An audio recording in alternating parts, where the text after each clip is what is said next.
حضرت عبداللہ ابن مسعود رضی اللہ عنہ نے رسول اللہ صلی اللہ علیہ وسلم سے کہا کہ یا رسول اللہ مجھے کچھ سکھائیے، پڑھائیے، سکھائیے۔ اب یہ ہے انسان کے ایمان کی حالت کہ جیسے ہی ایمان دل کے اندر بیٹھ جائے وہ چین سے پھر نہیں بیٹھتا۔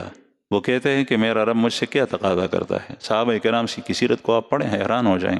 جیسے ایمان لاتا ہے فوراً ذمہ داری آتی ہے، احساس پیدا ہو جاتا ہے۔ ہمارے اندر مسلمان گھرانے میں پیدا ہوتے ہیں اور موت تک جیتے ہیں، 60 سال، 70 سال، 100 سال، کبھی یہ احساس بھی پیدا نہیں ہوتا۔ یہ فکر ہوتی ہے بچوں کا کیا بنے گا، گھر بار کا کیا بنے گا، کاروبار کا کیا بنے گا، زمین اور جائیداد کا کیا بنے گا۔ فکر نہیں ہوتی تو صرف اس چیز کی نہیں ہوتی کہ میرے ایمان کا کیا بنے گا، میرا اللہ مجھ سے کیا تقاضا کرتا ہے، میرا ایمان مجھ سے کیا تقاضا کرتا ہے۔ حضرت عبداللہ بن مسعود رضی اللہ عنہ کو یہ فکر اسلام لاتے ہی پیدا ہو گئی کہ مجھے کیا کرنا چاہیے۔ تو کہا کہ یا رسول اللہ مجھے سکھائیے دین کے بارے میں۔ آپ صلی اللہ علیہ وسلم نے ارشاد فرمایا آپ سیکھے سکھائے گئے ہیں۔ یہ لفظ استعمال کیا اس شخص کے بارے میں۔ اس شخص کے علم کا یہ حال تھا کہ حضرت عمر ابن خطاب رضی اللہ عنہ امیر المومنین نے ان کو کوفہ بھیجا، عراق، اور وہاں والوں سے کہا کہ مجھے اس شخص کی تم لوگوں سے زیادہ ضرورت ہے، لیکن میں اپنے آپ پر تم لوگوں کو ترجیح دے کر اس شخص کو تمہارے پاس بھیج رہا ہوں۔ ان کی علمیت کا یہ حال۔ صحابہ کرام ان کے بارے میں کہتے ہیں کنیف ملئ علما۔ کسی نے حضرت علی رضی اللہ عنہ کے سامنے عبداللہ بن مسعود کی تعریف کی کہ علم میں اس شخص جیسا شخص ہم نے نہیں دیکھا۔ تو حضرت علی کرم اللہ وجہہ نے پوچھا کہ میں تمہیں اللہ کی قسم دے کر کہتا ہوں کہ کیا تم سچ کہتے ہو، یعنی دل سے کہتے ہو یا زبانی ہے؟ انہوں نے کہا کہ نہیں، دل سے ہم کہتے ہیں۔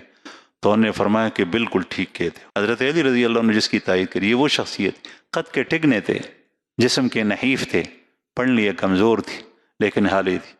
یہ کہتے ہیں کہ نبی کریم صلی اللہ علیہ وسلم سے میں نے براہ راست اس وقت جب کہ دوسرے لوگوں کو قرآن پاک کا اتنا حصہ یاد نہیں تھا 70 صورتیں میں نے آپ سے سیکھی، یاد کی 70 صورت۔ اس لیے رسول اللہ صلی اللہ علیہ وسلم اپنے زمانے میں جس کسی کو کسی قاری کے پاس بھیجنا چاہتے تھے تو فرماتے ہیں کہ عبداللہ ابن مسعود کے پاس جاؤ۔ دوسرے صحابہ بھی تھے چند، ایک ان کا نام بھی لیا کرتے تھے، اور رسول اللہ صلی اللہ علیہ وسلم ان کی اتنی قدردانی کرتے تھے اس شخصیت کی۔ جسم کے اعتبار سے یہ مال نہیں ہے، فقیر ہیں، جسم کے اوپر کپڑے بھی پورے نہیں تھے۔ ان کا جو نیچے کا ازار ہوتا تھا تو اس میں ساری پنڈلیاں نظر آتی تھی، اس لیے کہ کپڑا چھوٹا تھا، حالت یہ تھی۔ لیکن اتنے احترام اور قدر کہتے تھے کہ حضرت عبداللہ بن مسعود رضی اللہ عنہ کو رسول اللہ صلی اللہ علیہ وسلم نے ارشاد فرمایا کہ جب تو نے کبھی میرے پاس آنا ہو اور تم میری آواز گھر میں سنو کہ میں ہوں اور دروازے کے اوپر پردہ نہ ہو تو اندر بغیر اجازت کے آیا کرو۔